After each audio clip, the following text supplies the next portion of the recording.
that was true, because I remember playing, like not playing, but drawing up little stuff about what happened to my dad and trying to figure it out. I was only 6, so when you're 6 years old and you're trying to deal with that type of information, I can't really explain to you how the type of crazy things that I did.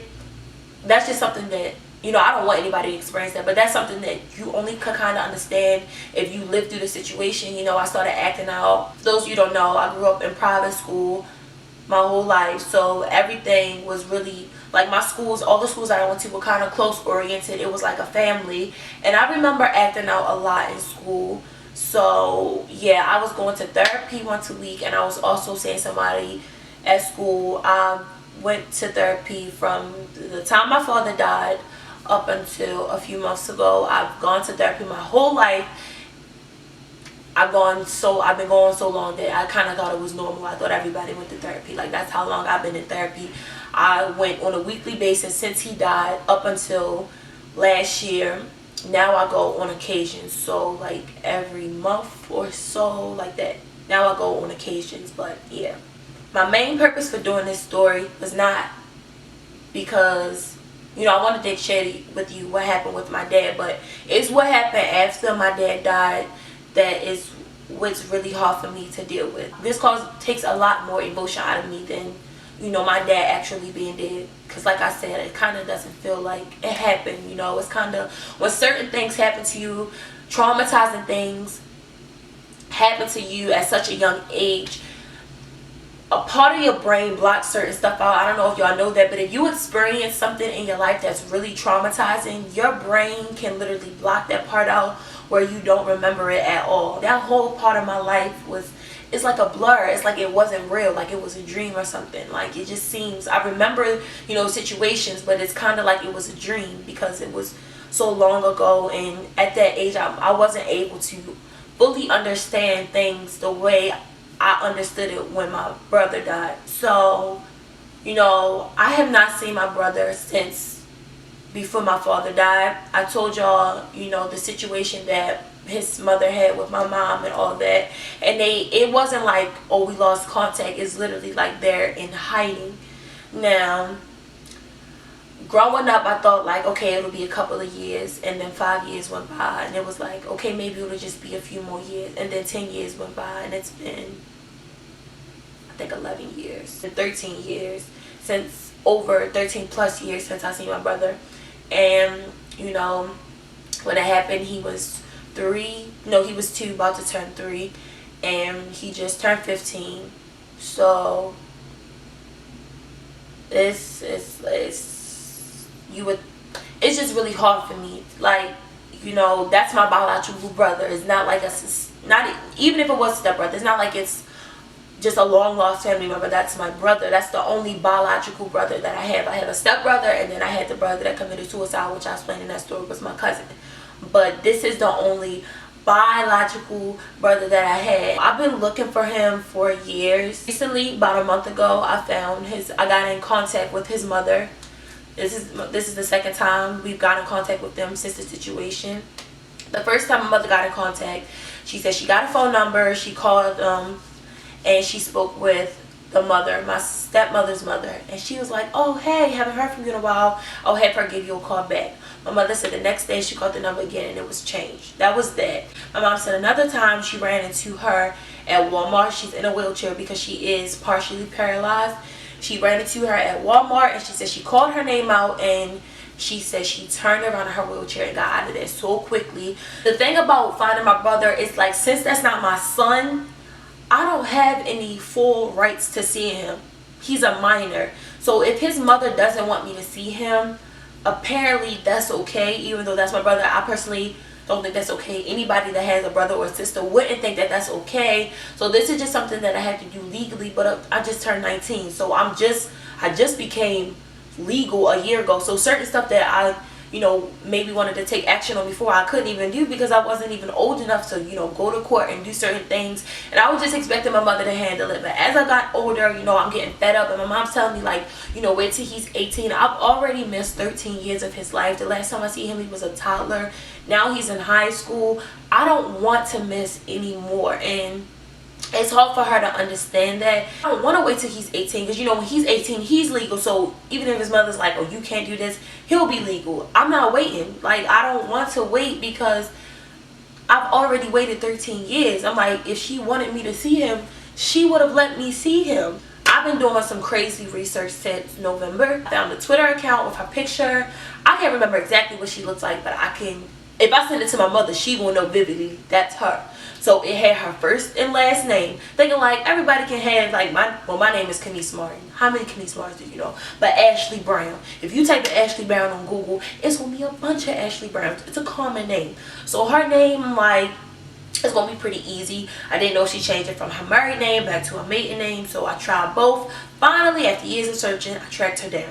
Sent the picture to my mom. I'm thinking like, this not her, but you know, let me send every picture I get. Sent to my mom. My mom called me like, Kenise, oh my god, you found her.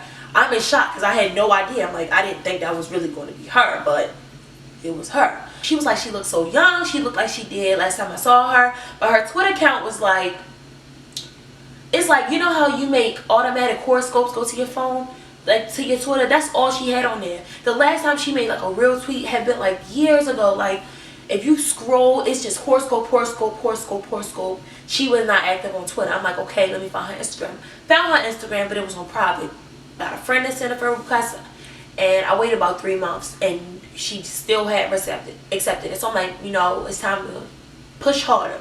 So I went through her Twitter friends, and I tried to find friends that was like most common with her, and I sent them messages like, do you know such and such?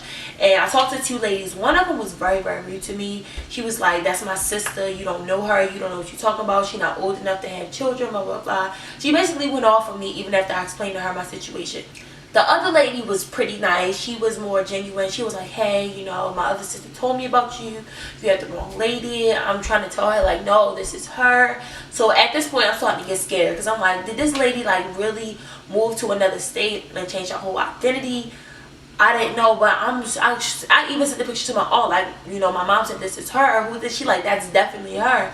So I'm like, okay, I'm not crazy, miss. Like, what's going on? So I'm scared. So after that, I'm like, you know what, fuck it. I'm just going to send her a message. So I sent her a message, and she kind of was like, you know, my sister's already told me about you. That's why I didn't accept your friend request. I'm not who you think I am, blah, blah, blah, blah, blah, blah, blah, blah, blah. We're not really looking for my stepmother. We're looking for my brother. But, you know, people don't really use their real names on social media. So it's kind of easier because adults generally use their real names more than teenagers. So that's why we going to her over him. We did some searching. My mother remembered the address that they lived when they were in Baltimore because my mother is the bomb. She remembered the address. So, you know, that's public record. It has all the list of all the people that have lived here. It has the name of her mother. Once he found her mother's name, we just found all this shit. Her mother changed her last name, she changed her last name, but we still found him. It started in November. We just get this information in January. So this is months and months of work. Apparently, she still lives in Baltimore and she has a business. Her business is called Sunshine Models on Wheels. I've never heard of that. I don't know how popular it is, but it's basically models who are paralyzed and they're in a wheelchair, or yeah they're paralyzed. Now basically after I found her Facebook, she looks a lot older, she gained some weight. This is her but older. So what I think now is that Twitter and Instagram was set up as a trap because they wanted me to stay right there, because that picture on there is her, it's just the younger her, had her name, all that, it's just the younger her, and she's not going by her first and last name. But I can't give her name, but I can give her business because that's public. Her business is called Sunshine Models on Wheels. I wanted to call her, but I was so nervous. I'm like, I don't know what to say. I don't know what to do. But my mom, like, at least we found her business page instead of her personal page, because with her personal page, if we call her, she could easily change her number and be MIA the next day. But with her business, that's a whole business. Like, what are you going, like, how far can you have a business? Like, this is a modeling agency. It's people that come and go inside every day. It's but so much you can do to try to hide. And you're in Baltimore. Apparently she moved down to Louisiana after it happened, but because of Hurricane Katrina, she came back up. So I learned this from watching YouTube videos. She has a YouTube video up. I'm just like, this is crazy. I've never ran into this stuff, but she's not using her name, so that's why. So I called her and I said, is this Sunshine Models on Wheels? And she's like, yes, this is. And I asked, is this such and such? And she said, yes, it is. I'm like, hi, this is Kenise. And she paused And she said, who? I said, this is Kenise. And she said, who? I said, this is Kenise. And she said, how may I help you? I said, hi, how are you? And she said, how may I help you?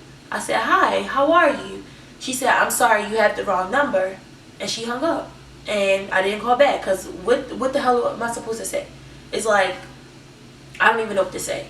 But I had one picture of my brother, two actually. One of them was my kindergarten graduation. He was a newborn, I think. He was being held. The other one is his first, the first baby picture you take. I had that one with his name on the back, Isaiah Demetrius Martin. I'm pretty sure if she changed her name, her mother changed her name, but his name is changed. So that's even harder for me to find him. But my main reason for doing this video is because I really want to find my brother. I miss him. I'm just scared about when I see him because he was 2 when it happened. So it's very possible that he has no idea who I am. So it's not like he was like 6 and he's like, Mom, what happened to my sister? Mom, what happened to my sister? He literally could not remember me at all. So it's not like she even has to lie about me. It's like I don't exist. He don't remember me. So, or he could remember it being a person around, like Mom, who was that girl that used to come around, and she could say, oh, that was one of your father's friends. It's like when you're that young, you don't really know much information. Or he could know about me and she could tell him your sister's a bad person. I don't know, but I think it's the first thing. He was 2. He's probably grown up thinking he's the only child. What's scaring me is after looking at her page and stuff, she had no pictures of him up. I mean, it was her business page, but nothing with him. Like, I still didn't find him. I came this close to finding her and I still have not found him. I'm scared that he's still in Louisiana with his grandmother. He might be in another state staying with a close family member. That's what scares me the most. I just don't know where he is. So I really am just hoping that he will run across this video, or somebody is like, I know him, give me some type of information or anything. If you heard of Sunshine Models of Will, I don't have a picture. Like I said, I could show you a picture of my dad. I can't show you her, but I can show you my dad because my genes are pretty strong. So I'm pretty sure he looks just like my dad because I look like my dad. So, and he's a boy. So I can show you a picture of my dad. His original name when he was born was Isaiah Demetrius Martin. I don't know if it's pronounced Demetrius or Demetrius, but Isaiah Demetrius Martin. I'll leave the spelling. That was just her original name. I don't know how far you'll get with that because I haven't even got far with that, but yeah. So birthday February 7th 2001. So I'm just saying, like, if you're a high school student, you're like, hey, I have a friend named Demetrius Martin or Demetrius Isaiah, his birthday is such and such, blah blah blah, that type of thing. I'm not asking you to go out and look for him because I've done that and I haven't found anything. So I doubt that if you try to go look, you're not gonna find anything. I'm just hoping that somebody that knows him or that he or anybody will see this video and have some type of information about the situation. I grew up having so much bitterness and anger towards her because I blamed her just because I didn't know what else to do. But now that I'm older, it's just like, nobody's perfect. My dad has his issues. She had her issues. And like I said, everything that I'm hearing is still secondhand information. This is basically my father's side. I've never talked to this lady to know her side of it. My mom said my dad is a good person. He's pretty trustworthy. He wouldn't lie to her. But it's two sides to every story, like I said. So, she could have a completely different side of the story. There was a rumor that, she was leaving him because he touched my brother. And that's why I gave that information in the beginning, because my mom was like, she doesn't believe that because of how strong-willed he was about that type of stuff, I hope you guys enjoyed this story time. Happy note. I'm glad to announce that the fan squad name that has been chosen is KC Killers. I didn't think that was going to win because I thought some people would be like, I want to be known as a killer. But it's not really literal, but I think it's kind of a cute name. It's catchy. KC Killers. It's cute. But yeah, everybody, thank you for everybody who voted. That is the name that is chosen, KC Killer. So if you want to be a KC Killer, all you have to do is subscribe. Make sure you follow me on social media, Instagram, Snapchat, Twitter, Tumblr, all that good old stuff. I love you all so much, as always.